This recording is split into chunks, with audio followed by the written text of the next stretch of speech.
ये शिक्षिका नहीं एक जहरीली नागन है। अगर धार्मिक यात्रा निकल रहा है तो उसमें तलवारों की क्या जरूरत है, बंदूकों की क्या जरूरत है, लाठियों की क्या जरूरत है, आप ये बताइए। इस तरह की का भेदभाव करना स्कूल में छोटे बच्चों के साथ, और एक मुस्लिम बच्चे को बहुत सारे कई अन्य बच्चों को बुलवाकर पिटवाना, इसे आप किस तरह से? शर्म आती है ऐसी घटनाओं पर कि ये हमारे देश में 9 सालों में देश को कहां पहुंचा दिया। ये सोचने वाली बात है।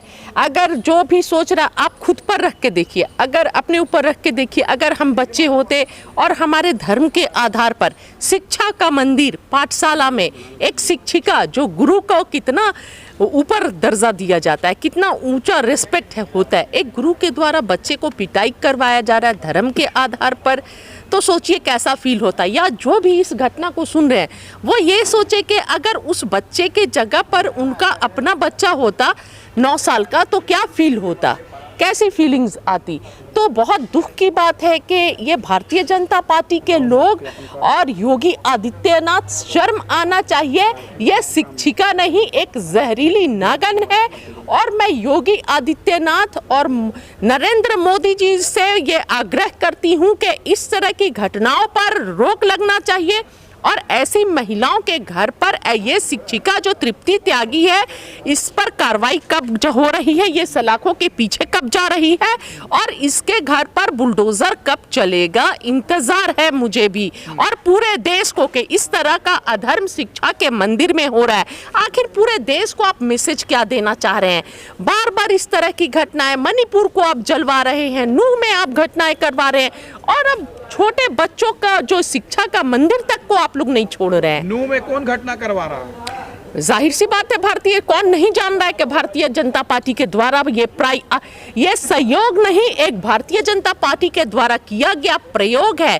जब बिट्टू बजरंगी और मोनू मानेसर पर बहुत दिनों से कार्रवाई करने की मांग हो रही थी और मोनू मानेसर के इस तरह के वीडियोज आ रहे थे और इस तरह उकसाने वाला, तो कार्रवाई क्यों नहीं हुई? पुलिस कहाँ थी उस समय और पूरा प्रशासन कहाँ था, क्या कर रहा था, क्या इंतजार कर रहा था? पूरे जिस तरह मणिपुर को जलाया गया है, हरियाणा को भी जलने का इंतजार किया जा रहा था।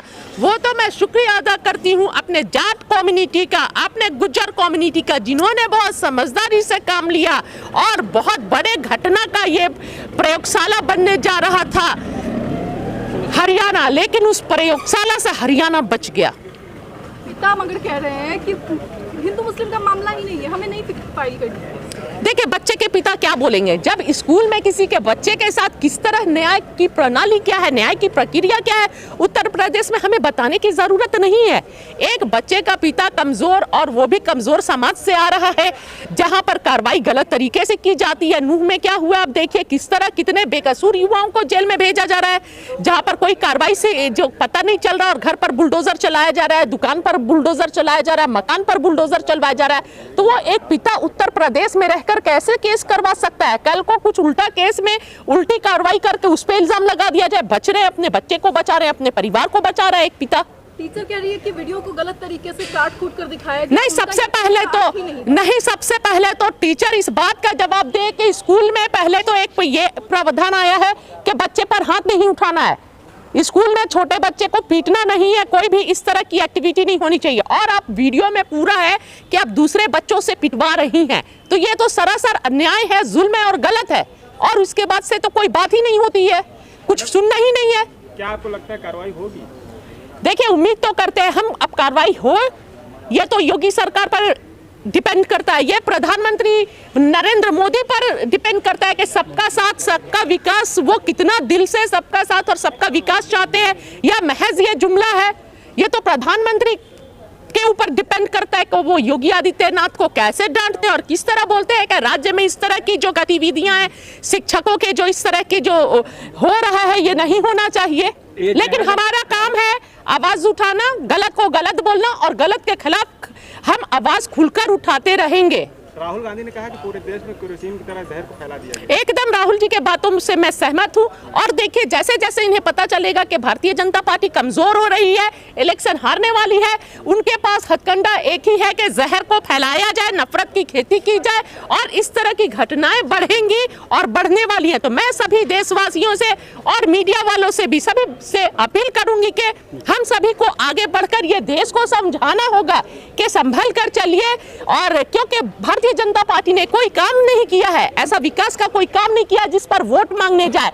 एक ही रास्ता उनके पास बच जाता है कि नफरत की खेती की जाए और नफरत का व्यापार किया जाए, जहर को फैलाया जाए, और इस तरह तृप्ति त्यागी जैसी जहरीली महिला, मोनू मानेसर जैसे जहरीले लोगों को आगे किया जाए और उनके उसके ये से उस माहौल खराब किया जाए। तो हमें बचकर रहना है। मगर हर बार कांग्रेस हिंदू मुस्लिम पे क्यों ले जाती है? जरूरी थोड़े। देखिए, ये कांग्रेस हिंदू मुसलमान पर नहीं ले जाती है। कांग्रेस पर टीका टिप्पणी मत कीजिए। कांग्रेस हर धर्म के साथ खड़ी है, हर अन्याय के विरोध में खड़ी है, चाहे वो मणिपुर हो, चाहे नू हो, या कोई भी देश की जगह हो, सबके साथ खड़ी है। पर ये जो दोहरा चश्मा भारतीय जनता पार्टी लगा रही है, ये धर्म का कार्ड हमेशा सभी को पता है कि भारतीय जनता पार्टी अगर धर्म का कार्ड नहीं खेलेगी तो वो सत्ता में नहीं बने रहेंगे, सत्ता में नहीं आ सकते हैं, इसीलिए वो धर्म का कार्ड खेल रहे हैं। कहा जा रहा है जबरदस्ती से हिंदू मुस्लिम का एंगल दिया जा रहा है, ऐसा कुछ नहीं है। ना ही मारने वालों के जो माता पिता थे वो भी वहाँ खड़े थे। देखिए, मारने वाले देखिए, मार खाने वाले के माता पिता के बारे में तो मत पूछिए कि जिसके बच्चे को एक टीचर शिक्षिका स्कूल में सभी से थप्पड़ मरवा रही है,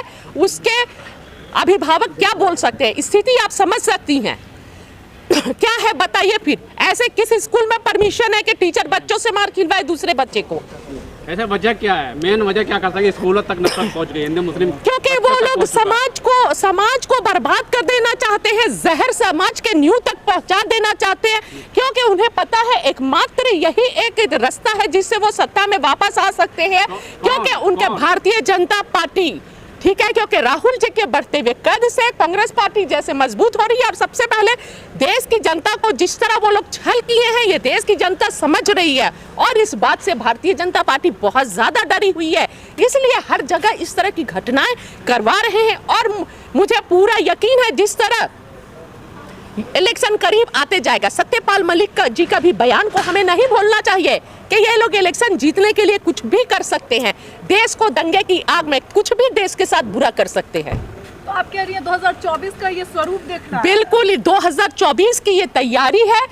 2024 के लिए ये लोग इस तरह के माहौल को बना रहे हैं ताकि देश की जनता को गुमराह किया जा सके और नफरतों को फैलाकर नफरतों के नाम पर वोट बैंक की तैयारी की जाए, क्योंकि काम तो कुछ किए नहीं है। विजय सिंह ने कहा है कि बीजेपी पूरे देश में दंगा करा सकती है 24 से पहले। सत्यपाल मलिक जी ने भी कहा है, तो ये बिल्कुल सही कहा है, बिल्कुल सही कहा। आप देखिए ना, मणिपुर की घटना, नू की घटना, ये एक प्रयोग था, सहयोग नहीं था, पूरा प्रयोग था। और अब फिर तैयारी की जा रही है, 28 तारीख को कह रहे हैं रैली निकाल कर हाँ, फिर रैली निकाली जा रही है। हाँ। तो और प्रशासन कहाँ रहता है? पुलिस प्रशासन कहाँ रहता है? छोटी छोटी आप एक हेलमेट लगा के नहीं जाइए तो पैसे के लिए खड़े हो जाते हैं, पता चल जाता है। इतनी बड़ी रैली जाने वाली है, क्या होने वाला? प्रशासन सो रहा था क्या? यानी खट्टर सरकार सो रही है, फेल्योर है खट्टर सरकार। जिस मोनू मानेसर और बिट्टू बजरंगी की बात कर रही हो तो क्लीन चिट दे दी वहाँ के प्रशासन ने। बिल्कुल क्लीन चिट देंगे, क्योंकि ये इनके नफरतों के व्यापार को बढ़ाने में इनका सहयोग कर रहे हैं। तो जाहिर सी बात है, जिस तरह एक लिस्ट है लंबी चौड़ी,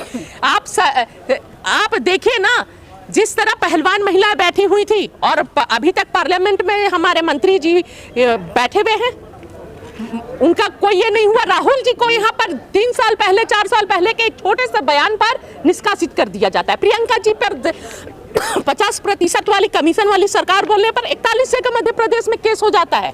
तो क्या मध्य प्रदेश में धार्मिक यात्रा के लिए परमिशन की क्या जरूरत है? धार्मिक यात्रा देखिए, ये एक कानून है कि कोई भी यात्रा हो, यात्रा से पहले पुलिस से परमिशन लिया जाता है, ठीक है। हमें कोई आपत्ति नहीं है, कोई दिक्कत नहीं है, कोई भी यात्रा निकालिए, लेकिन उसमें नफरत नहीं होना चाहिए, किसी को ललकारना नहीं चाहिए, किसी के धार्मिक स्थल पर जाकर नारेबाजी नहीं होनी चाहिए।